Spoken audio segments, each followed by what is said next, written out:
In this video, I will show you how to create product category in Odoo. So what we can do in this case is to just head over right here to this e-commerce. And for this one, let's head over right here to this options. So we have in here the product tags and we have in here as well the e-commerce categories. Head over and click onto this one. And then in here, we first need to head over and define a category. Click onto this new. And then let's name this dresses. And in here, you can input for your parent category if you would want. So for this one, let's head over and put in here summer and then click onto this create.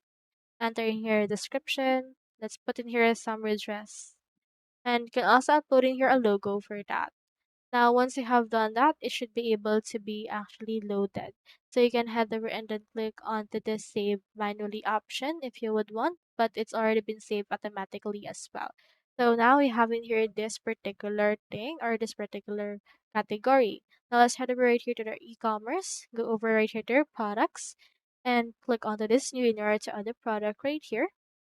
Now in here you can scroll down and if you have in here this product type as well, you can add in here as well a particular category for this. You can have in here the category. And for this, you can head over and then search in here for the summer dress that we have earlier. And then it should be able to be added right around here.